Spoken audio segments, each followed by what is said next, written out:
There's no feeling more intense than starting over.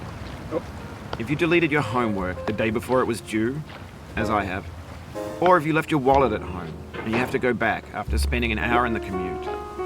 If you won some money at the casino and then put all your winnings on red but it came up black. If you got your best shirt dry cleaned before a wedding and then immediately dropped food on it. If you won an argument with a friend and then later discovered that they just returned to their original view. Starting over is harder than starting up. If you're not ready for that, like if you've already had a bad day, then what you're about to go through might be too much. Feel free to go away and come back. I'll be here. Alright, thanks for coming with me on this trip. I'll understand if you have to take a break at any point. Just find a safe place to stop and quit the game. And don't worry, I'll save your progress, always, even your mistakes. This game is a homage to a free game that came out in 2002, titled Sexy Hiking. The author of that game was Jazuo, a mysterious Czech designer who was known at the time as the father of B games. And B games are rough assemblages of found objects.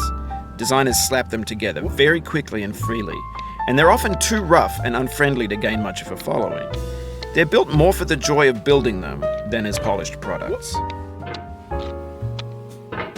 In a certain way, Sexy Hiking is the perfect embodiment of a B game. It's built almost entirely out of found and recycled parts, and it's one of the most unusual and unfriendly games of its time. In it, your task is simply to drag yourself up a mountain with a hammer. And that act of climbing, in the digital world or in real life, has certain essential properties that give the game its flavor. No amount of forward progress is guaranteed. Some cliffs are too sheer or too slippery. And the player is constantly, unremittingly in danger of falling and losing everything. Anyway, when you start Sexy Hiking, you're standing next to this dead tree that blocks the way to the entire rest of the game. It might take you an hour to get over that tree, and a lot of people never got past it. You prod and you poke at it, exploring the limits of your reach and your strength, trying to find a way up and over. And there's a sense of truth in that lack of compromise. Most obstacles in video game worlds are fake. You can be completely confident in your ability to get through them once you have the correct method or the correct equipment or just by spending enough time. In that sense, every pixelated obstacle in Sexy Hiking is real. The obstacles in Sexy Hiking are unyielding, and that makes the game uniquely frustrating. But I'm not sure Jazuo intended to make a frustrating game.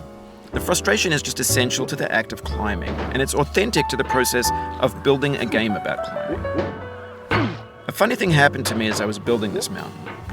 I'd have an idea for a new obstacle, and I'd build it, test it, and it would usually turn out to be unreasonably hard. But I couldn't bring myself to make it easier. It already felt like my inability to get past the new obstacle was my fault as a player rather than as a builder. Imaginary mountains build themselves from our efforts to climb them, and it's our repeated attempts to reach the summit that turns those mountains into something real. When you're building a video game world,